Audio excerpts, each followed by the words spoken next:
On today's Prophecy in the News, we're going to discuss dragons.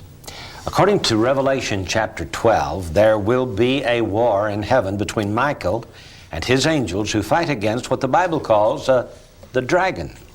And the dragon fought and his angels and prevailed not. In fact, verse 9 goes on to say this great dragon was cast out, that old serpent called the devil and Satan. A reference back to the Garden of Eden when the serpent beguiled Eve. The question is this a metaphor, or is Satan really a dragon?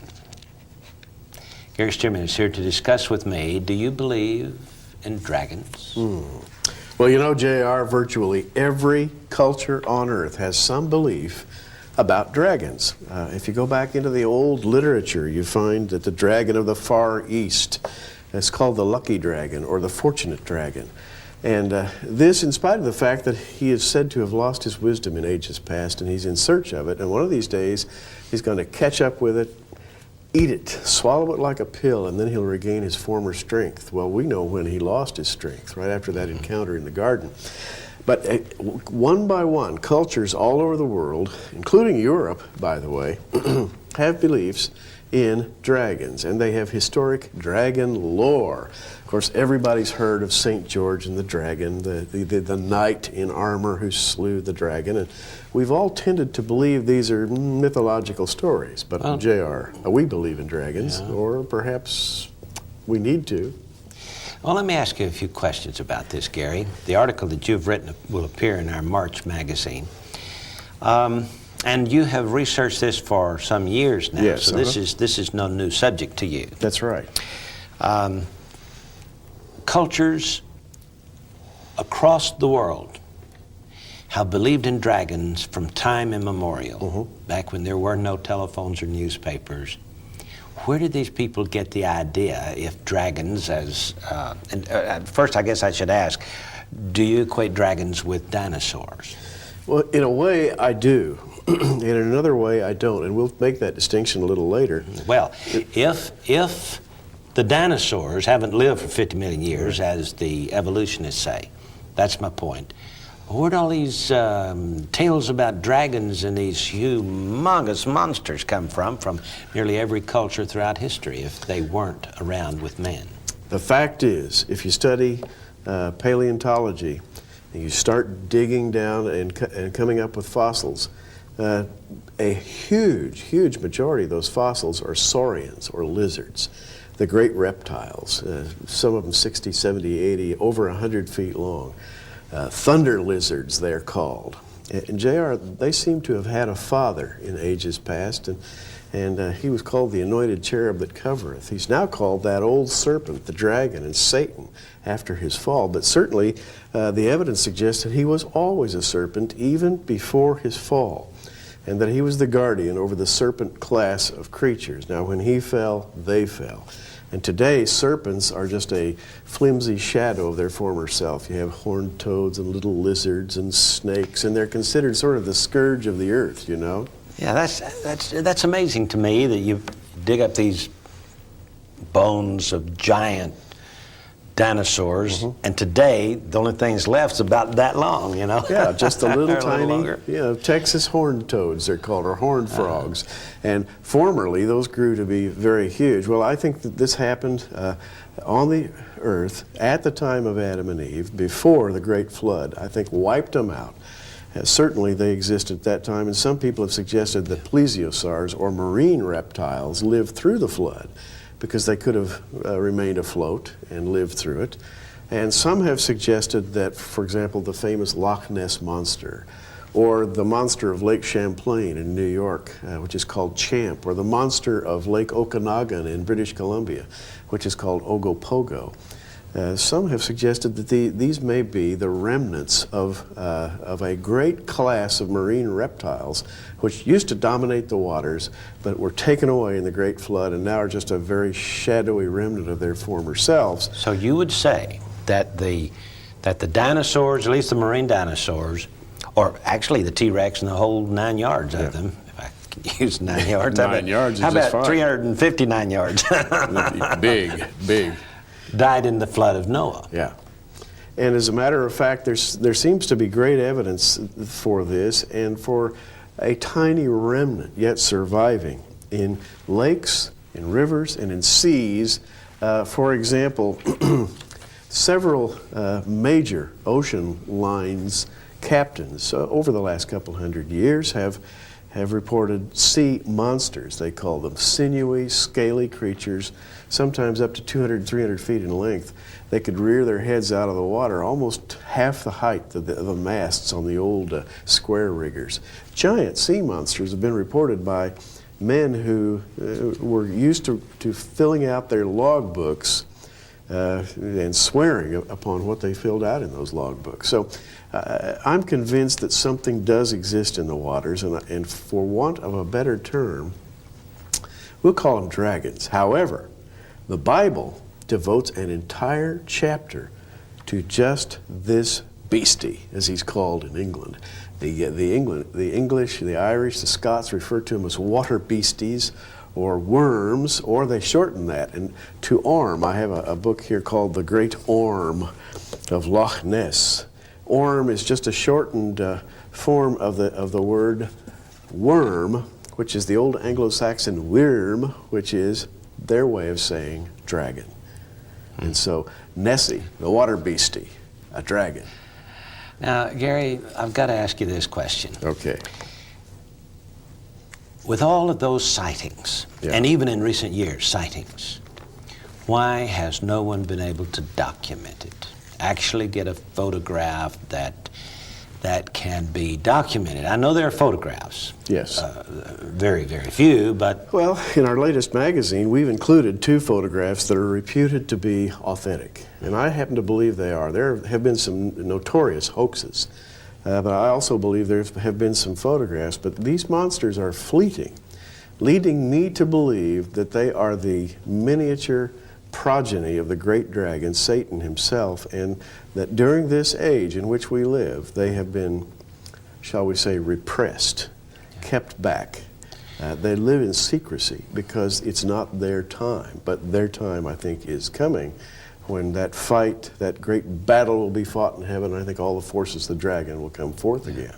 Well, you know that in the last 40 to 50 years, our nation and other nations have developed submarines to a science. Absolutely. And are presently, going through the oceans. There have been all kinds of creatures that have been discovered, but no dragons. No dragons. Are you saying that they have a certain intelligence apparatus? They are able to elude us? Yes, they do. I'm saying that when you're talking about water monsters, water horses, orms, worms, whatever you want to call them, snakes, serpents, we're not dealing here with an ordinary genus of fauna. We're dealing with a special creature that has an abnormal intelligence and that may in fact even be guided by the master dragon himself. And may have the ability to disguise itself, to disappear in some way. And so we're talking about a creature that is real and yet it's almost ghostly. Interdimensional? Possibly, if you want to use a fancy word, possibly able to wink in and out of existence. And its existence has been documented. It has to be a spiritual type. A spiritual creature, almost, yeah. Just as the Bible calls him Lucifer, or Satan, or that old dragon, the devil and Satan, which deceiveth the whole world. J.R., I want us to, as we're moving up to a break rather rapidly here, but in the remaining seconds, Job 41, the whole chapter is 34 verses long. The whole chapter is devoted to a creature called Leviathan. And when you read Job 41, you discover you are reading about the very creature that people report today in lakes and rivers and oceans the world over. There are actually 5 places in the Bible where the Leviathan is mentioned. We're going to be talking about those when we come back in just a moment. Gary, this concept of the dragon, if he is able to elude through some spiritual means, is it possible he will show himself during the tribulation period? I mean, literal, physical? I think that's very much a dragon. possibility. I really do. Since he is a spiritual creature and since his father, the great dragon himself, has been momentarily taken out of the way, but I believe will appear during the tribulation. I think we're looking at something very possible. You know, China has for centuries had the dragon as its motif. Yes. In fact, several Far Eastern countries have. And it's interesting to me that they are the people, the very countries, nations, the kings of the Far East who will come to the battle of Armageddon. It'll be the dragon against Jesus. Incredible, isn't it? History's about to repeat itself. Well, we'll be back with more in just a moment. Right in the concluding chapters of the book of Job, God and Job have a conversation. And one of the main subjects is the dragon. Gary, tell us about it. And this is Job being interviewed by God, and this is God speaking. And he says in chapter 41, verse 1 of Job, "Canst thou draw out Leviathan with a hook, or his tongue with a cord which thou lettest down?" Of course not. Obviously not. He proceeds to describe Leviathan to Job. Leviathan has tight scales that are sealed so tightly against each other that nothing can get through them. When he sneezes and snorts, light shines out of his nostrils. He can set fire with his breath. Now this is God talking to Job. Leviathan's musculature is said to be of unusual strength. His heart is described as strong as a stone. When he rouses, men become weak and fall to their knees for no apparent reason. He breaks iron and brass as easily as rotten wood. And this concluding verse, "He beholdeth all things." He is a king over all the children of pride. J.R., this entire chapter, chapter 41 of Job, to me is a picture of God telling Job about his greatest marine creation, if you will. This is the king of the waters. Yes. This is Leviathan. And there have been literally thousands of reports from people all over the globe. You're talking about Australia, the waters of Australia, but it's all over the world. People see these things, they're frightened to death, and usually they keep their mouths shut. Yes, across the midsection of Australia, there's a dry lake bed. It used to be underwater, and it's the greatest treasure trove of dinosaur bones and fossils on the face of the earth. And Plesiosaurus, these water dinosaurs, have been found with their long necks and their flipper-like fins, every bone intact. And yet, in recent years, sightings along the northern shore, the eastern shore, the southern shores of the continent, these water creatures still evidently are still alive, still there. You know, in the very beginning of the book of Job, when Job's sitting in a heap of ashes, and he says, "I wish I had never been born." In fact, he says, "I wish I had a bunch of magicians right here, right now." This is Job 3:8. "And I wish that they could summon up Leviathan, and he would gobble up the sun, and it would get dark, and the whole day would be dark." Job uses that figure of speech to say, "I wish there were no day." And of course, there are literally dozens of myths, people all over the world who associate the dragon with eclipses of the sun. But isn't it interesting, Gary, that Job is the book where the devil comes before the Lord and he and God work out a deal to torment Job. To torment Job. And don't you know, the devil was having fun along about the 3rd, 4th, 5th chapters of Job when he was wishing he had never been born. Satan was probably saying, you know, he's going to weaken, he's going to break. Yeah. But he didn't. And this 41st chapter, especially the last verse, tells us just who that Satan is. Exactly. He's a Leviathan. So really you have Leviathan in chapter 3 of Job and in chapter 41, and of course there he's presented as an earthly creature. Now, but he's also a spiritual creature, and I have to point this out, that it's always been believed that through the incantations of magicians, serpents can be summoned up, including the dragon. It takes us back to Egypt, you know, and the priests of Pharaoh who summoned up the serpent. Yeah. So we're talking about a class of spiritual creature here. Job is a prophecy. Job is a type of Israel who has suffered more than any other nationality of people down through history. We come to the end and God shows up in a whirlwind and fire. Gary, that's the second coming.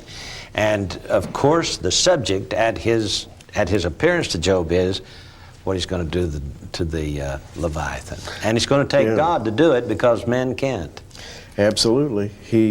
When God talks about the great natural creation, he's discussing it in terms of ruling over this earth, of reestablishing the kingdom. So all of these are prophetic utterances. Leviathan, by the way, is discussed or mentioned by name 5 times in the Old Testament. We've just talked about 2 of them in Job. There is a wonderful reference in Isaiah 27, and J.R., this one is amazing because it really talks about, I'm going to turn over here while we're talking. You know, where he talks about it, from the context of Isaiah, the last few verses of chapter 26, first few verses of 27, it's obvious that he's talking about the end time and the tribulation period. He really is. Isaiah 27 talks about Leviathan in a very special way. As a matter of fact, this is Israel in the kingdom. And we read in Isaiah 27:1, in that day the Lord with his sore and great strong sword shall punish Leviathan, the piercing serpent, even Leviathan, that crooked serpent, and he shall slay the dragon that is in the sea. There's that sea dragon again, a sea monster.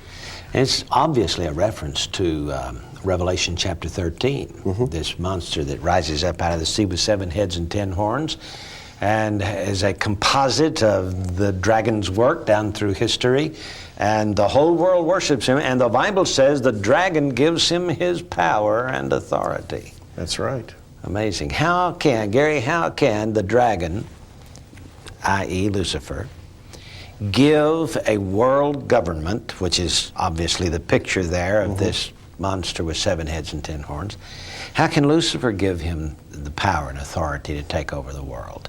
Is it his to give? Absolutely. I think there is every evidence between the pages, the front cover, the back cover of the Bible, and all the pages in between talking about the man, the great anointed cherub, Lucifer, the bright star, who became the fallen serpent, but yet is still the leader of the principalities and powers and rulers of darkness in high or heavenly places. In other words, J.R., he has some kind of claim to this forsaken planet that will not be quit until that great battle that's described in Revelation. Obviously, the Psalms have something to say about Leviathan. Gary, tell us about it. Oh, the Psalms really do, J.R. As a matter of fact, Psalm 74:14, and let's see if I've got it here. 74:12 through 14 says, "For God is my King of old, working salvation in the midst of the earth. Thou didst divide the sea by thy strength. Thou breakest the heads of the dragons in the waters. Thou breakest the heads of Leviathan in pieces, and gavest him to be meat to the people inhabiting the wilderness." You know, J.R., there is a Jewish celebration in the Jewish calendar that reminds us of this. Yeah. In the Feast of Sukkot, or Tabernacles, when the Jews live in little tabernacles festooned with the fruit of the vine, and remember that one day they will be dwelling in a fruit bearing paradise. It reminds them of the kingdom. They have a celebration in which they visit their little booth one last time, and they recite this in Hebrew: "May it be that we merit to dwell in the sukkah," or the booth, "made of Leviathan." In other words, they're praying. One of their Sukkot prayers is, one day God is going to destroy Leviathan, and they're saying, may it be that we might be blessed to live in a tent made of the skin of Leviathan. How about that? Now, that seems like a strange prayer to us, and yet it fits Psalm 74 perfectly, because God is said to break the heads of Leviathan in pieces. In other words, there's something that's going to be broken, and I don't think it's pure myth. I think that something, certainly the nations, the world system will be broken, but there seems to be an actual beast behind the scenes that'll be broken too. Yeah. In Psalm 87, there's a reference to the dragon called Rahab. Not Rahab the harlot, but the dragon, but Leviathan itself. The very term Leviathan is not used there, but it is used in Psalm 104. And the prospects of that representing the middle of the tribulation period is awesome, Gary. Yeah, as a matter of fact, looking at Psalm 104, JR, we have an amazing figure here in the 26th verse. And it says simply, "There go the ships. There is that Leviathan, whom thou hast made to play therein." And of course, the discussion here is of the sea and of the ships of the merchant traders in the last days. And of course, we know from the book of Revelation that these traders are destroyed, their systems destroyed in one day. And Leviathan seems to be their power. That is, he's the power behind the throne. Yeah, the ships and the Leviathan are associated there in the same verse. They are. That's incredible. It certainly is, JR. You know, in 1987, they ran Operation Deep Scan in Loch Ness. And you know what they found? After spending millions and with hundreds of boats, they swept the entire lake with the latest high-tech equipment. They got one blip. That's some unidentifiable something that quickly swam out of view. That's it. Almost trans-dimensional. Almost. Ability just to disappear. Absolutely. Well, that's like the devil, all right. Certainly is. He has that ability, and he's after your soul. So I ask you to trust in Jesus as your Savior. We'll be back in just a minute. Gary, I'm really interested in this Leviathan in Psalm 104. There go the ships, there is that Leviathan. That's got to be a reference to Revelation 13. Revelation 13, the ships, the merchants of Tarshish, commercial Babylon destroyed in Revelation 18. Leviathan, of course, a reference to Revelation 13, and the beast out of the sea that's empowered by the dragon. It's all right there in verse 26. One little verse says it all, and what it says is that God is going to raise up a spiritual creature that controls an earthly kingdom. But it also says there is a real physical creature called Leviathan that runs through the waters of the sea. And so what we have here, JR, is a very curious creature that's both physical and spiritual. Yeah. You know, Gary, thinking back to that serpent that beguiled Eve, that was the dragon, wasn't it? Yes. And you know, the curse that was given is actually being carried out by snakes today. They crawl on their bellies and eat dust. I mean, and they're hard they cannot hear. Can't hear. And they're deaf. And this is to me, it has to be real. Cannot be just metaphoric. All you have to do is look at serpents today, and certain species of serpents have little knobs where on their bodies where obviously appendages used to be. Vestigial little stumps where legs used to be. And also Leviathan is said to be a scaly lizard-like creature. And he's modeled after the great dragon himself. And so, you know, we have angels and demons, and we have Satan able to materialize in this world for a time. And I think Leviathan may be of the same ilk. And it is kind of interesting that they're the ugliest things on the planet. And frightening. That's what I mean, yeah. Just ask any lady. All right, that's true. I tell you, this is an interesting subject. One of these days, though, the dragon's going to be cast into the lake of fire. This is J.R. Church and Gary Stearman. Until next time, keep looking up. Prophecy in the News is a viewer-supported ministry sponsored by our many friends across America and in your area. For your gift of $10, you can receive a special edition of our current programs on audio tape. Or for a gift of $20, we'll send you our programs on videotape. For either order, add $3 for shipping and handling, and to order, call the 800 number on your screen right now.